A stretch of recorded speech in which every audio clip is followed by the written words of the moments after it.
In May 1945, Europe was not yet divided by an Iron Curtain. It was divided by armies. Soviet forces occupied most of Central and Eastern Europe, while American, British, and French forces stood across much of the West. Germany had surrendered, governments had collapsed, borders were disputed, transport systems were broken, and millions of soldiers, prisoners, survivors, refugees, and displaced civilians were moving across the continent. There was no Berlin Wall. NATO did not exist. The Warsaw Pact would not be created for another decade. The United States and the Soviet Union were still officially allies. 3 years later, much of that uncertainty had disappeared. Communist governments controlled most of Eastern Europe. The United States had committed itself to resisting further expansion. Western European recovery was becoming tied to American support, while Moscow was tightening political and economic control across much of the East. Czechoslovakia, one of the last states that seemed capable of standing between the two emerging systems, had fallen under communist control. Europe had not been divided by one conference, one speech, or one line drawn across a map. The division was built step by step. So how did a temporary military map become a political frontier that would last for decades? The first answer was military geography. When Germany surrendered, the Red Army occupied most of Eastern and Central Europe. American, British, and French forces controlled much of Western Europe and their respective occupation zones in Germany. These armies had arrived while fighting the same enemy, but their positions gave each victorious power enormous influence over the governments and institutions that emerged behind its lines. Germany itself was divided into occupation zones, and Berlin, although deep inside the Soviet zone, was divided among the four powers. Austria and Vienna were also placed under four-power occupation. These arrangements were officially temporary. But temporary arrangements depended on continued cooperation, and that cooperation was already weakening. An occupying army did more than guard roads and government buildings. It affected communications, police forces, food distribution, political organization, and the creation of new administrations. That did not make every later political outcome inevitable. But it determined who possessed force on the ground while the future remained unsettled. At the same time, the map of Europe itself was changing. The Soviet Union retained territories that had belonged to pre-war Poland. Poland was shifted westward. At Potsdam, former German territories east of the Oder and western Neisse rivers were placed under Polish administration pending a final peace settlement, while the northern part of East Prussia, including Königsberg, came under Soviet control. For diplomats, these changes appeared as borders, zones, and conference language. For civilians, they meant something far more immediate. Millions of people crossed the new frontiers as refugees, expellees, returning prisoners, survivors, or citizens forced to leave places where their communities had lived for generations. German populations were transferred or expelled from Poland, Czechoslovakia, Hungary, and other areas toward occupied Germany. Poles moved west from territories incorporated into the Soviet Union. Potsdam called for transfers of German populations to be carried out in an orderly and humane manner. In reality, the broader post-war movements were accompanied by hunger, overcrowding, disease, violence, and profound uncertainty. Before Europe was divided into political blocs, its human geography had already been transformed. None of this meant that the Allied leaders had agreed in advance to divide Europe permanently. That is one of the most misleading shortcuts in the story. At Yalta in February 1945, Franklin Roosevelt, Winston Churchill, and Joseph Stalin approved a declaration on liberated Europe that spoke of representative governments and free elections. The Soviet Union wanted governments on its western frontier that would never again become routes for an invasion. After the destruction inflicted by Nazi Germany, the Soviet demand for security was not imaginary. The United States and Britain could accept the idea of governments friendly to Moscow. The unresolved question was what friendly would mean. For Washington and London, a friendly government could still be politically independent and might elect leaders who disagreed with the Soviet Union. For Stalin, a government on the Soviet border that could shift toward an anti-Soviet coalition was a security risk. Each side could describe its own objective as defensive. Each could interpret the other side's objective as a threat. Yalta did not solve that contradiction. It left the problem inside language broad enough to preserve cooperation while the war against Germany continued. Once the common enemy disappeared, events on the ground began deciding what those promises would mean. Across Eastern Europe, communist parties did not take power in one identical way or at the same moment. Their rise also cannot be explained only by Soviet occupation. Communist movements had gained prestige through resistance to fascism in several countries, and programs promising land reform, industrial reconstruction, punishment of collaborators, and social change attracted genuine support. But that support existed inside an increasingly unequal political environment. In Romania and Bulgaria, Soviet occupation strengthened communist-led forces while rival parties were pushed aside. Control over police, internal security, justice, and information often mattered more than the number of seats a party initially held.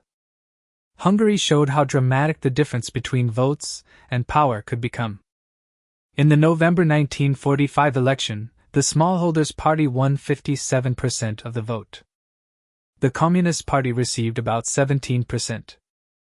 In a normal parliamentary system, that result should have given the smallholders a commanding position. But Hungary remained under Soviet occupation, and communists secured control of crucial institutions, especially the Interior Ministry. Political opponents were then weakened one group at a time.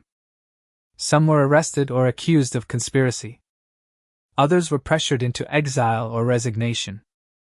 The method became associated with the phrase, salami tactics. Opponents would be removed slice by slice until no effective opposition remained. Poland followed a different path. Its post-war politics was shaped by Soviet occupation, the destruction of the war, a government in exile, a Soviet-backed administration inside Poland, and bitter disagreement over the country's borders. At Yalta and later at Potsdam, the Allies referred to a broader provisional government and free, unfettered elections. But before the January 1947 election, opposition activists faced arrests, censorship, intimidation, and restrictions. American diplomats reported that the conditions did not allow the election to meet the promised standard of political freedom. The result was a government increasingly dominated by communists and their allies. The line between Soviet security and Soviet political control was becoming harder to separate. Yet Eastern Europe was never simply a set of identical countries moved by Moscow. Yugoslav communists had built their own military and political strength through the partisan resistance. Albania's communists also emerged from a strong domestic wartime movement. In 1948, Yugoslavia would break openly with Stalin while remaining communist. That mattered because it proved that communist rule did not automatically mean complete obedience to Moscow. The emerging Eastern Bloc was powerful, but it was not perfectly uniform. Western Europe faced a different crisis. Britain and France had won the war but were economically exhausted. Food, coal, housing, transport, and foreign currency remained serious problems. Communist parties in France and Italy had large memberships and millions of voters, strengthened by their role in wartime resistance. Socialist, Christian democratic, liberal, and conservative movements were competing over reconstruction, nationalization, welfare, labor rights, and the future role of the state. In 1945, the United States had enormous economic power, but it had not yet created a complete post-war system for organizing Western Europe against the Soviet Union.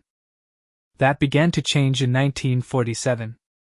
Greece was still in civil war, while Britain announced that it could no longer sustain its previous level of support for Greece and Turkey.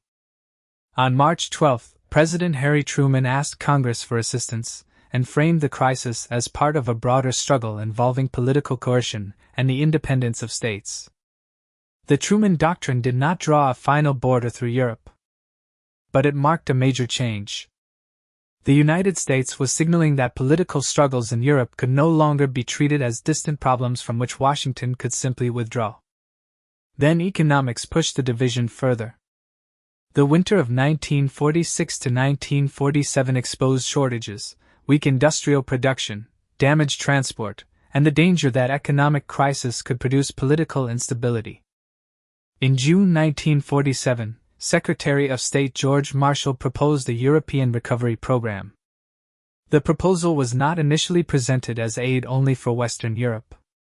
Soviet and Eastern European participation was possible. But participation required cooperation, economic information, and coordination that Moscow feared could open the Soviet sphere to American influence. The Soviet Union rejected the emerging framework. Eastern European governments were expected to follow.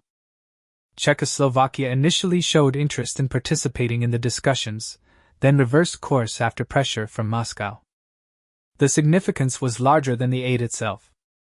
Economic recovery was becoming part of political alignment. Western governments increasingly organized reconstruction around cooperation with the United States, while the Soviet Union moved to tighten coordination on its side. In September 1947, Communist parties from the Soviet Union and several European states established the Communist Information Bureau, or Cominform. At the founding meeting, Soviet official Andrei Zhdanov described the post-war world as divided into two opposing camps. That language was becoming reality, but one major country still appeared to occupy the space between the two systems. Czechoslovakia had a parliamentary tradition, a major industrial economy, strong commercial connections with the West, and a communist party that possessed substantial genuine electoral support without yet holding complete power. Its post-war government remained a coalition. For a time, Czechoslovakia seemed to show that close relations with Moscow might coexist with parliamentary politics and economic ties to Western Europe. Then came February 1948. A dispute over communist influence within the police triggered a cabinet crisis. 12 non-communist ministers resigned, expecting President Edvard Benes either to reject the resignations or force a new political settlement. Instead, the Communist Party and its allies used the crisis to seize the initiative. Mass demonstrations filled the streets. Action committees moved against opponents. Armed party formations appeared. Key institutions were taken over. On February 25, Benes accepted the resignations and approved a new government dominated by communists and their allies. Czechoslovakia had not been conquered by a new Soviet invasion in February 1948. The takeover occurred through a political crisis inside a country already operating under intense Soviet pressure and within the strategic reach of Soviet power. That distinction matters. It shows why the division of Europe cannot be explained simply by drawing a line where the Red Army stopped in 1945. Military power created the framework. Political institutions, security forces, elections, economic pressure, local parties, and international crises determined what happened inside it. For Western governments, Czechoslovakia was a shock. A state that had seemed capable of maintaining parliamentary government between East and West had moved decisively into the communist camp. At the same time, elections in Italy and instability elsewhere made Western leaders fear that the struggle over Europe was not confined to countries occupied by the Red Army. By 1948, the idea of a broad middle ground between the United States and the Soviet Union was becoming much harder to sustain. But the map was still not perfectly divided into two colors. Austria remained under four-power occupation rather than becoming two separate states, and would eventually regain sovereignty as a neutral country. Finland preserved parliamentary government, while adapting its foreign policy to Soviet security concerns. Yugoslavia broke with Stalin in 1948, while remaining communist. Greece did not become part of the Soviet bloc. Sweden, Switzerland, and other neutral states remained outside the emerging alliance systems. These exceptions matter because they show that geography and military occupation were powerful constraints, not automatic destiny. By the end of the 1940s, however, the main structure was unmistakable. In much of Eastern Europe, communist governments concentrated political power and aligned security and economic policy increasingly with Moscow. In the West, parliamentary governments were drawing closer to the United States and to one another. The division was political, military, and increasingly economic. It affected elections, police forces, trade, currency, newspapers, factories, and the movement of people. What had begun as the temporary geography of victory was turning into the permanent geography of the Cold War. Europe was not split in two at Yalta. It was not split by Churchill's Iron Curtain speech. And it was not split by one decision made in Washington or Moscow. The division emerged from a chain of actions and reactions. Armies created zones of influence. Borders and populations shifted. Soviet security policy narrowed political choice in the East. Communist parties used both genuine support and coercive power. Western governments feared further expansion, and the United States moved from wartime demobilization toward long-term involvement in Europe. NATO would come in 1949. The Warsaw Pact would not appear until 1955. The Berlin Wall would not rise until 1961. Those later institutions and barriers did not create the original division. They formalized, defended, and eventually made visible a split that had been forming since the final months of World War II. And one question was now becoming central to everything that followed. How would the shattered economies of Europe recover without being pulled even more firmly into one camp or the other? Washington believed economic recovery could stabilize Western Europe. Moscow feared American aid could become American influence. The dispute would involve food, coal, machinery, credit, trade, and billions of dollars. Its name was the Marshall Plan.